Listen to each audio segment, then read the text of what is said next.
Yo. So, tapping in ATL today. I'm here with Nick Diminico, my brother. How you feeling, my boy? My boy. Niggas had a crazy day today. Very Had a crazy show day. today. Bruh. So much shit happened today. It's hot as fuck. But we gonna get into that. So first, let's just go. Why you get so... This nigga gets so punctual. But yeah, so just go ahead and introduce yourself. You know, where you from. I'm Nick Diminico. I was born in Buffalo, New York. I lived It in... ain't a job interview, bro. We having a conversation. I mean, you just said interview me. Introduce myself. So introduce Just myself. like you talking. Okay, go ahead, Yeah. go ahead. I'm Nick Diminico.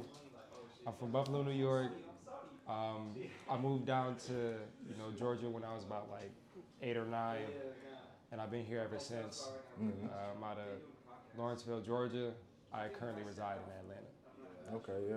So the first thing I wanted to get into was you just dropped your Nintendo EP. Hell yeah. So what was the obviously Nintendo's older like video game inspired. What's the like was that just the motivation? Like what was the what's the word I'm looking for? God damn.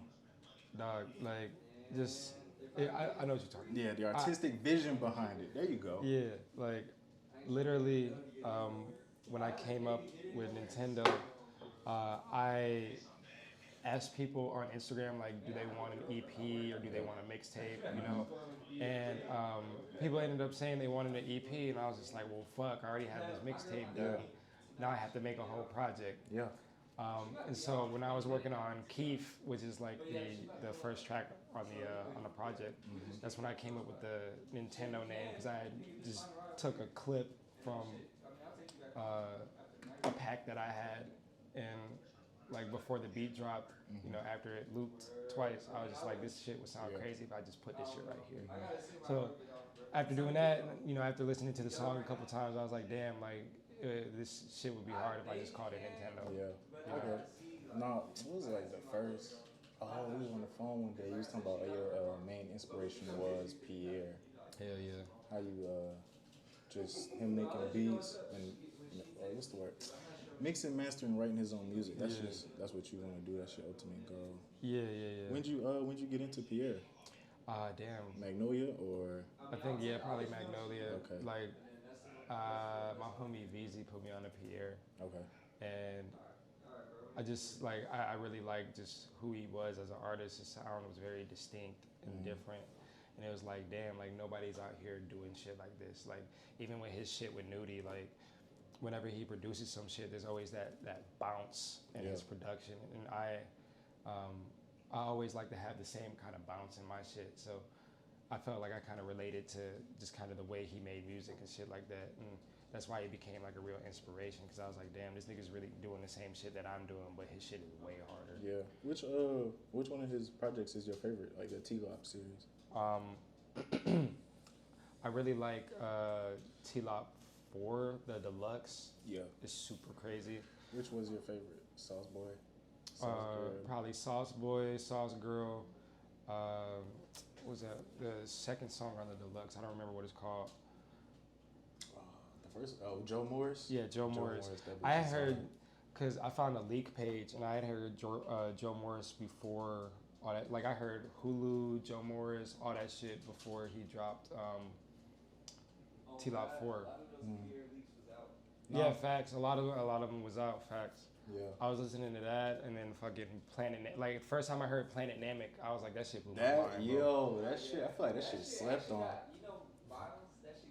Yeah, bro. Yeah, no.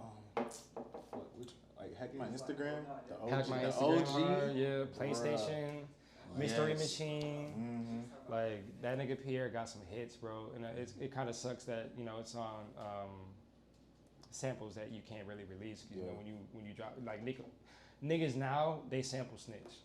Yeah, that's so when niggas sample snitch, they'll be like, oh, so this is what this nigga used. We gonna like come after this nigga and make him pay us type shit. Facts. But artists like Madlib, I think like Doom too, they would just use samples, bro, and just not give a fuck. Like I just use this shit.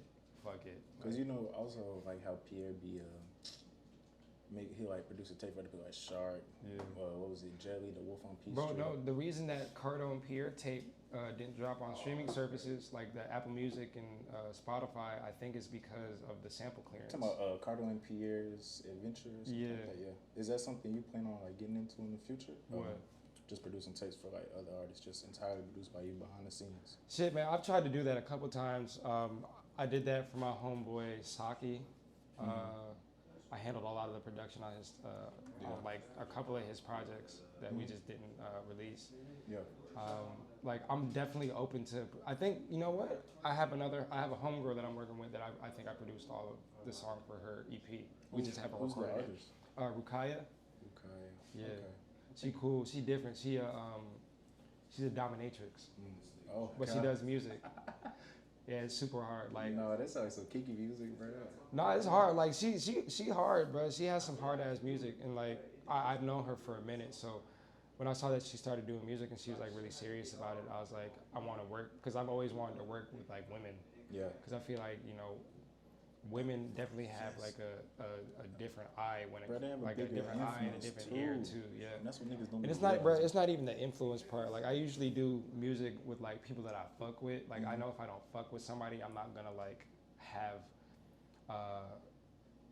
kind of a natural collaboration with them. Like I work with Turls a lot, but because me and Turls is just so fucking cool. Like it's easy as fuck to get a song done and then go on with our day. Yeah, because you make the beat, produce all that, and then he masters it, right?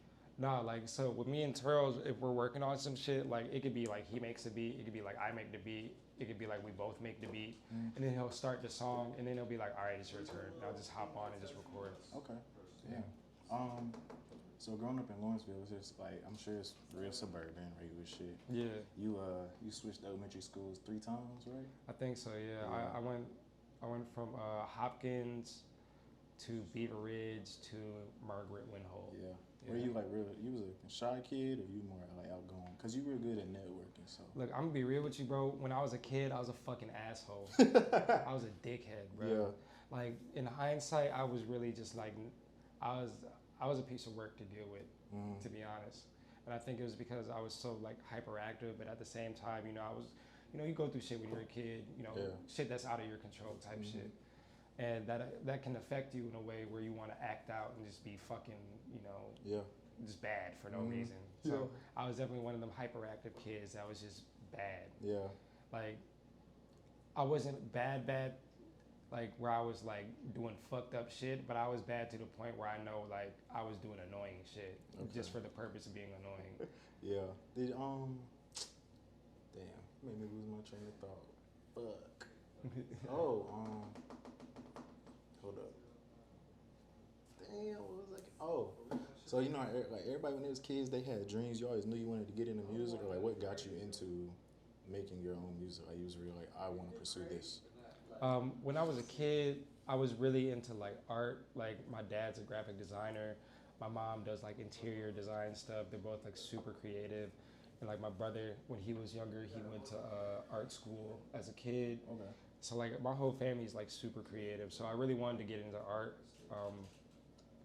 Cause that's all I was doing. Like I would be in school, I'd fucking just be like, I'm done with my work, I'm gonna draw type shit. Like I was always into manga and like anime. Like high school, I tried to fucking make a video game. I was like doing a lot of sprite work and like 2D animation and shit like that. But one of my homies got me into music because he was already like rapping and shit like that, and he was making like really good shit. Okay.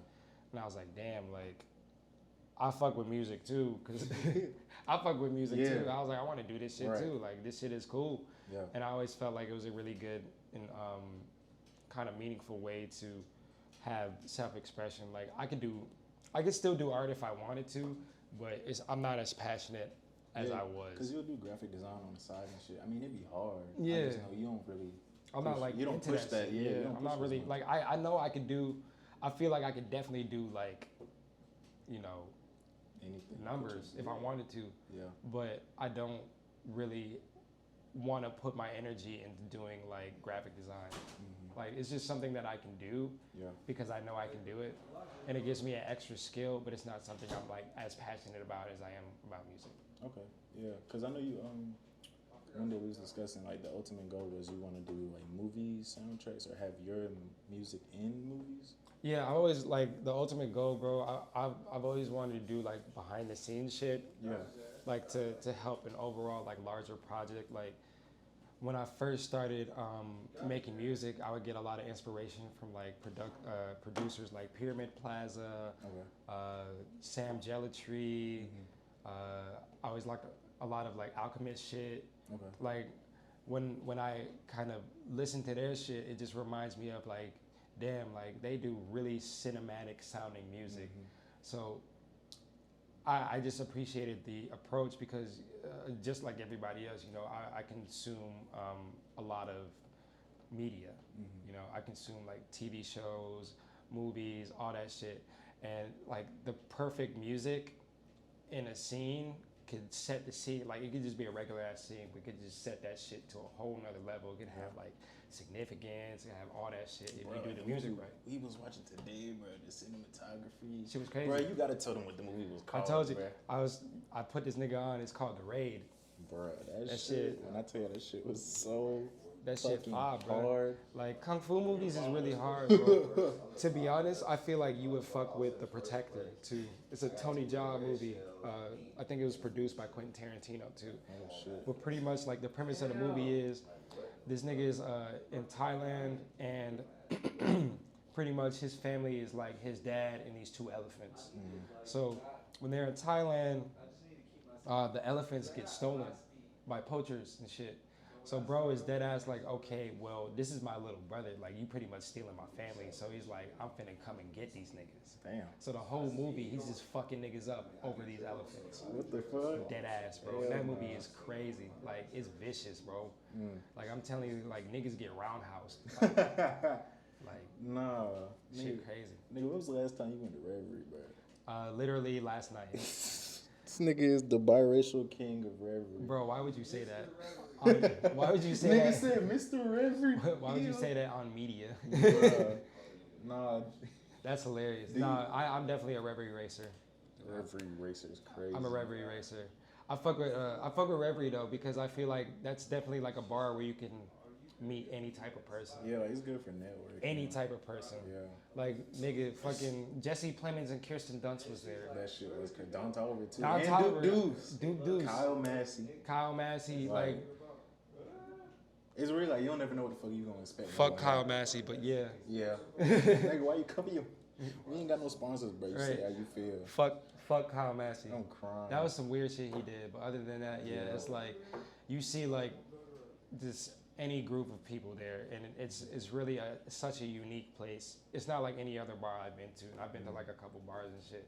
At least in Atlanta. Yeah, at least in Atlanta. Yeah, at least in Atlanta. It's not no other bar. There's no other type of bar I've been to that's like that. They play great music. Yeah. They always have good DJs. Yeah. It's just like the vibe is really nice and straight up like everybody you know is there, bro. Yeah. I'm like, I wonder if anybody ever gonna make a spot that'll replace it. Cause I mean, it just low key got a bad reputation in a way. So I just. You talking about Revery? Yeah. Revery don't got a bad location. Look, the thing about Revery, bro. The reason why people think that it has a bad reputation is because a couple things have happened there. Like I think someone got stabbed there once, someone got shot there once, but that shit was like before COVID, bro. Okay. And then after COVID, ain't shit really crazy happened except for like the shit with Miriam. Yes, you know, rest in peace. Rest in peace, Miriam. That shit is so crazy. Yeah. That shit with Miriam, and trying to think. I think there might have been like one other thing, but that's about it. And I feel like, you know, it's definitely unfortunate because that bar is such a great bar. And I don't think like people should look at it a certain way because certain things happen. It's like shit happens at other places too. Yeah. So why demonize a place that's actually, you know, putting on for people that you fuck with? Yeah. You feel me? It's like you go to Revery, you know, you finna either see the homies or you finna meet somebody new that's like creative as fuck. Yeah.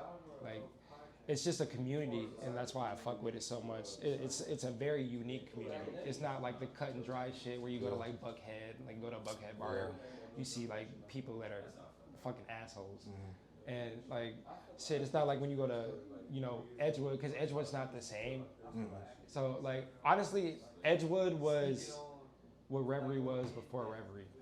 So y'all wasn't around during that time. Yeah, so like I don't really shit, know. like department store, fucking Mother. I always hear about that. Yeah, department store. Like I never got to go. I stepped in a department store one time, bro, and I couldn't fully go in there because the people I was with were underage. Oh damn. Yeah, so I stepped in the department store. That shit looked like a vibe, bro. And it's like we had homies that used to perform there and shit, and like niggas like, you know, Key and a whole bunch of other people would perform there and shit. It was definitely a spot that was just like Revery, bro. Yeah. When did you like really get into the scene? Cause I feel like you're kind of like on the newer part of it. Cause like back in the day it was like Key, Cardi, Fawny, Uno. Like that was the, I'm not gonna say old Atlanta because they're still young, but you're part of like a whole new era where everybody fucks with everybody. Yeah. This is my music, take it or leave it. Like I'm not trying to sound like everybody else. I'm making what I like. Cause your music is really like, you be telling your life story. Like it was like it be relationships and stuff, or just like something like just real chill. So yeah, like what point did you pop up into the scene? We had been in the city for a minute, like I think like 2013, 2014. I remember like when Mako and fucking Key was coming up, McConan was coming up, all that shit. Like Father, that, yeah. Okay. Like I remember going to A3C for my homie, cause Nick's had a show. I don't know if you know Nick's, but we went to an A3C event and fucking like niggas I knew like Tommy Swisher, Nick's, I knew fucking my homie Turls, like a whole bunch of different people. Yeah. Everybody was kind of popping out and kind of doing the same shit we doing now. Like it's been like that this whole time. Like back when Artlanta was open, like Yeah, Atlanta. that. I don't even know if they're closed or not. I haven't heard anything about Atlanta in a minute, but you know, you would go places and see like the niggas from 2-9. Yeah. You would see. I think I went to a show one time where Mako was performing. And that nigga broke a microphone. It was just at some random club, like dead ass. And I don't know, like when we were coming up and shit, because we were hanging out with Tommy Swisher, we got cool with some of the OGG niggas. So like Theo Ferragamo, like we was cool with him. We went to South by and like hung out with Tommy and E Wonder, who produced a couple songs for Tommy. He has a song with Jid too. Okay. That's what's up. Yeah, it's just like niggas that kind of like it's all spiderweb. Like it's all like niggas are all interconnected and shit. Yeah. Like through Nick's, like a while back, like a long ass time ago, I had met Black, like before he kind of popped. Okay. He was doing, he had a song with our homie Emmett Breezy called Merry Go that was like really fucking good. And like we knew this nigga was like finna be out of there type shit. But like that nigga Black is like dumb chill, bro. And it's like niggas like that, like that's how it used to be. Niggas was just cool back then. Yeah. Like you can just, like, I'm not gonna cap you. There was one time me, my homie VZ, and my homie Lonnie went up to Johns Creek to go to a party, and this nigga Curtis was there, bro. From Curtis from 2-9. And like, it's like, I feel like if niggas know you and shit, you know, they'll dap you up and say what's up type shit. So it's really just like, I feel like niggas recognize like when you're being like yourself, and like niggas will gravitate towards that more than you trying to impress anybody. Yeah. So like, kind of got off on a tangent. No, like, you good. You good. That's the like I've been we've been in this shit for a minute, so kind of being in there from back then to where I'm at now, it's changed a lot, but it hasn't changed at all. Do you ever look back and notice the growth from like year to year? Because we first met when you dropped pictures in my cell phone. Yeah. And it's just like every project you just hit a new point, like a new pivot. Or you ever just look back and reminisce and like, damn, you know what? I'm actually doing what the fuck I wanted to do in life. Yeah, bro. I'm just like looking back at that shit and like really kind of listening to the older music I've done. I'm like, that shit is cringeworthy sometimes, but other times that shit's, you know, is dumb hard.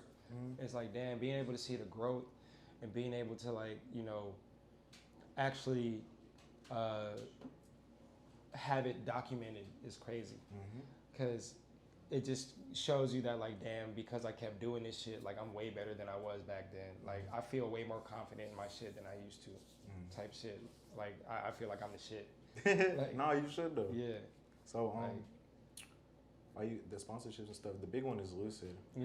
How'd that come about? If I remember, I think like they told me they had been watching me for a minute, But then I don't know what sparked it that made them go like, yo, we need to fuck with this guy. Like, and a lot of the times, like, the shit that's like, I guess clothing wise, like, it's because they like the way I dress type shit. Yeah. So, I just think like they just had a mutual respect for me at that point where they're like, yeah, we need to fuck with this guy because I guess they feel like they knew how I could market their clothes. If that makes sense. Yeah. Were you so were you one of them kids like growing up? You see all the Jordans and shit. You wanted it. Your parents wouldn't buy it, and like now you know that's what you're big on. Like, what inspired your style, your personal style? I'm gonna be honest, bro. Growing up, I couldn't dress worth shit. Dead ass. Yeah. Like niggas knew me back then when I had the fucking I had a phase where I wore headbands and wristbands together outside. What the fuck? Yeah, bro. I would have to look for the picture, but I was definitely scaring the hoes. No, that's crazy. I was definitely scaring the hoes. You was definitely scared of. I was definitely. You was never the nigga with the snapback, like in his belt loop, taking light skin pictures in the mirror. No. I was definitely taking light skin pictures, but it was not like that. I wasn't. You remember how it was Filipino Twitter? Yeah. Or Filipino Tumblr? Yeah. Where they had the snapbacks and shit. With the quotes across the screen? Bro. Yes, bro. What was it? Cushion wisdom. Bro. Yeah, bro. Like, hold your head up, your snapback's falling. Right, like, yeah, just corny shit, bro. Yeah, I wasn't like that, bro. I was really, I couldn't dress worth shit. Like, I think I cut up some jeans and made jean shorts. Oh my God. And like that shit was like frayed at the bottom of the jeans, so it looked really fucking and them bad. bitches was probably like bigger than you, like they weren't fitted. No, bro, they was like slim, so they was slim shorts, bro. Bro, what the fuck? That shit was terrible. Oh my God. Yeah, I was doing shit like that and definitely self-sabotaging. I had to do the trial and error shit, bro, because I mean, I feel like I'm better at dressing now. I feel like I dress like an old Asian man. I mean, you express yourself. That's what I be saying. Like, everybody just want to, well, not everybody, but a lot of people, they just copy and paste, like, what they see that's hot. Like, bruh, express yourself. Yeah. And that shit, I don't know. But that's a whole nother thing. Yeah. What's one sponsor you would want? Like, because you got Zenny Optical, Lucid. You have another glasses sponsorship, It was right? Firmu. Firmu, yeah, okay. What's one that you like? For a long time, I really wanted a Skechers collab. Okay. Because I was wearing Skechers a lot, just unironically. I actually liked wearing them shits. I wanted a Skechers collab, and I wanted a Nike collab because I'm really into Nike dunks. Like, honestly, any Nike shoe is super tough. Like, I looked at the latest, like, Supreme shit, and these niggas are literally redropping the Air Bacons. Which is, like, a lot of people don't know about that shoe, but like the Air Bacons is super crazy, and it's just like, if I had the opportunity to bring back some old Nikes, I would definitely do that shit. Like some real weird shit too. Like, you ever seen the clog posit? No. They're clog foam posits. Nigga, that shit sounds terrible. No, that shit's great. You you interested in the what's the shit? The Chicago ones they finna remaster, redrop, or you just strictly like? I'm sick and tired of Jordan 1s. Okay, yeah, respectable. I'm sick and tired of Jordan 1s. They've been pimping Jordan 1s out on such a crazy level. It's like, and you can tell that the quality is dipping. Like, if you look at niggas that are reselling, and mind you, fuck them niggas, but like, if you can see it, like, they'll update you and be like, yeah, the material on this shit is trash. Yeah. And it's like, they'll have a lot of really nice shoes, and then they'll have a lot of really shitty shoes. Yeah. Like, I think the best ones that they've dropped most recently as like a Jordan 1 is probably the patent leather red ones. Yeah. And the Georgetowns. They're doing that same model with the ones, the Chicago ones. So how you feel about Travis Scott Jordans? Travis Scott Jordans? I really like the 6s. He did 6s, right? Yeah, you talking about the khakis and the olive greens with the cargo pocket on the side. The olive ones was super tough. Bitch is hard, yeah. Those ones, and then he has a pair of purple 4s that are dumb hard. Oh, the friends and family joints. Yeah. Those shits is crazy. I feel like, he has a lot of good shoes, but just the way that just the accessibility for them is what sucks. Yeah. And it only sucks because there are niggas that are scalping like with the reseller shit. So it's like not everybody can get them shits, and no one's really gonna pay over a band for a pair of shoes. Yeah. You know? How you feel about like, was it J Balvin? I know he's like one of the other ones that people really fuck with. Oh, you talking about the ones that J Balvin did? Yeah, like how you feel about his shoes? I didn't really like them. You do? They were different, but I didn't really. Oh, you didn't like them? Yeah, I didn't like them. They were definitely different because I've never seen anybody like do some shit like that. Like it was very unique for a shoe, but I was like, I'm not gonna wear those. What company would you pick if you had to make your own shoe? If I had to make my own shoe, probably Nike or New Balance. Really? New Balance will let you do the creativity. That's the thing. Nike, like, it's gonna sell, but New Balance, like, I fuck with it because they gonna let you do what you want to do. But it just all depends on your influence. Honestly, bro, if I had a New Balance shoe and I can retro the 990 V2, I would do that shit. Yeah. The version 2 of the 990s is probably the best one in my opinion. Yeah. Like just the shape of the shoe, like the color blocking, all that shit. I felt like they did an amazing job on that shit. I also like because you know how they have the 550s? Yeah. There's a high top called the 650. And that shit, I think that's I fuck with those super heavy. I seen those on feet. I was like, damn, these shit's crazy. I like high top shoes. So yeah. I think another shoe I would do is probably Diodora, too. Ooh, that'd be hard. Yeah, Diodoras have some fire ass shoes. So what's your opinion on Kanye with Nike versus Kanye with Adidas? Kanye with Adidas is cool, but Kanye with Nike was his best shit, in my opinion. Red Octobers. The Red October. I feel like everybody grail though. Bro, the first and the second Yeezys were fire shoes, bro. The Zens, and what was the other ones? The khaki joints, or maybe I got it flip flopped. I know one was the Zen. The Yeezy 2s was the Red October. Yeah. Okay, you right. The Yeezy 1s was the one with the big ass strap on it. Yeah. Those were both dumb hard, bro. Oh, and he had that Louis Vuitton, the Bape shit, bro. Yeah. The Bape collab, crazy. That shit was crazy. With the bear on the side of him. The Louis Vuitton one where he had the pink sole. Yeah, that shit was hard too. So, how did you get into the collective NBDMG, Never Back Down music group? I got into the collab because I mean we've known each other since we were kids type shit. Like since I think I was in middle school. Like I've known them for over 10 years. And that's who I started doing the music with. How many of y'all is it? I think there's like off top I believe there's 10. Okay. What's next on that side music wise? Have y'all been working on anything? Yeah, we've been working on a new project. You know, we dropped Black Jacket I think about a year ago now. We're trying to finish up this next project. We're collabing with Popstar Benny. That's hard. Yeah, to try and just make something new and different. We're all like really just focused on just getting the shit done like as a collective. You know, it's kind of hard to do that when you have like 10 niggas. Yeah, trying to get them all on the same schedule and together, shit. Yeah. Is there like a new sound you want to experiment with? Not a new sound, but is there anything you want to experiment with music-wise? Any genres or anything? I want to do more like R&B type shit. Yeah. But I want to do it differently. Like I know how regular R&B sounds, but I want to do R&B with like a hip hop sound, if that makes sense.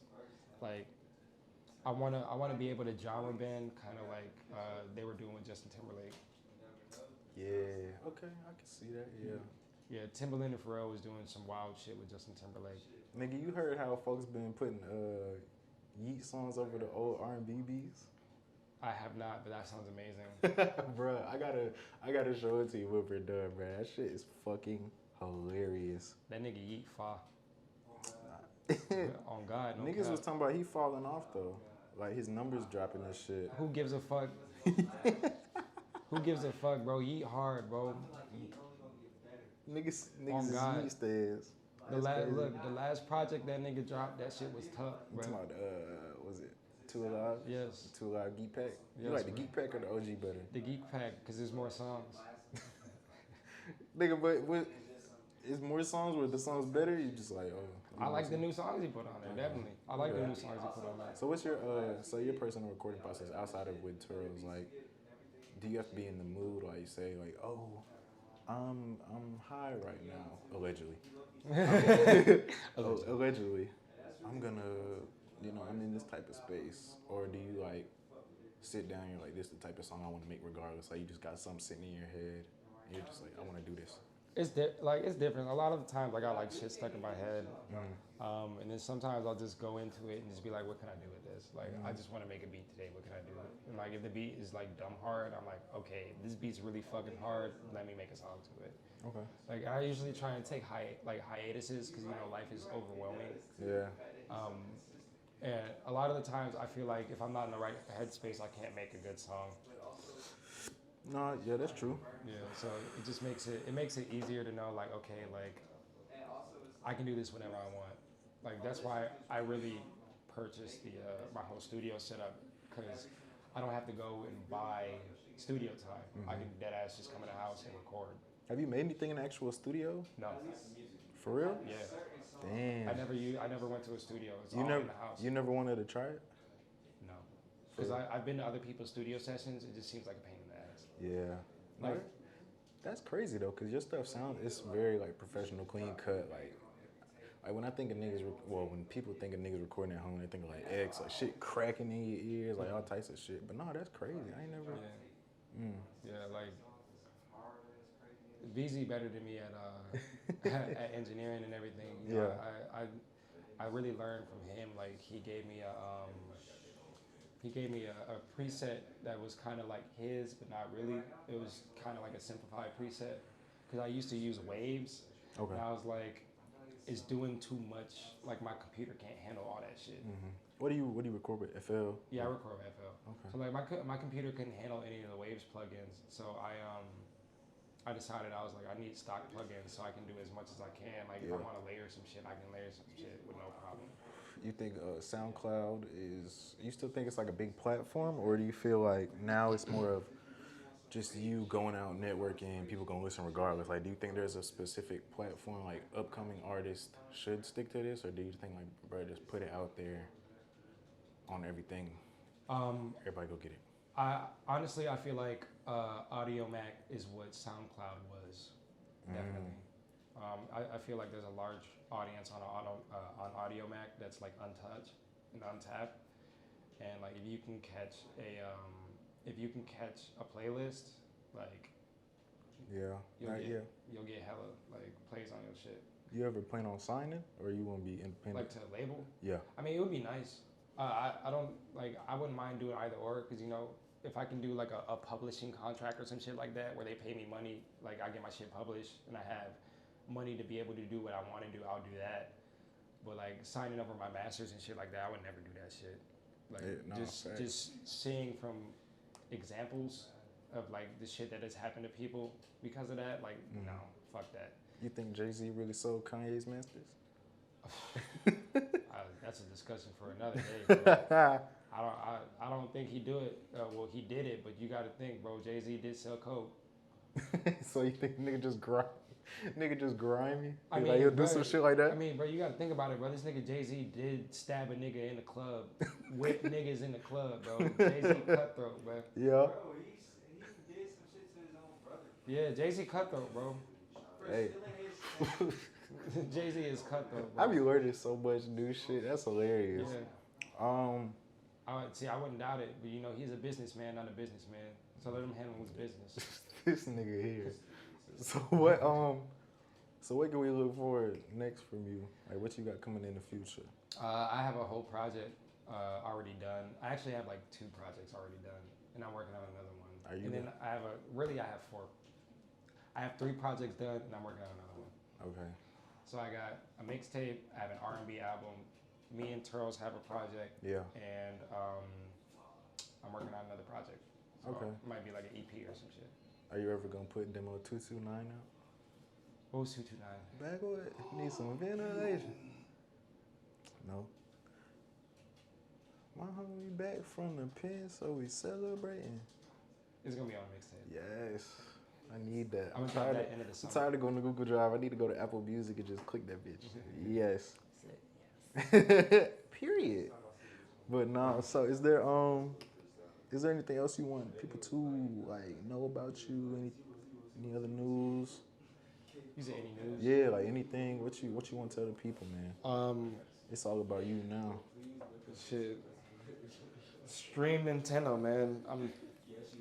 Go stream Nintendo. It's with a heart, not an O. Yes, Stream Nintendo. It's got a heart in it. Yep. It's the Is that less than 3. Oh, I always confuse less than and greater than. Yeah. But yeah. Less than is winning. Yeah. It's less than 3. Stream Nintendo. You know, I hope y'all enjoy like the next shit that I put out because like I'm very serious about this music shit and I will continue to just release good fucking music. Facts. Like I don't release shit that I don't like. Facts. And if I release shit that I don't like, it's usually gonna be a snippet on Twitter and that's it. Yeah, which you have done.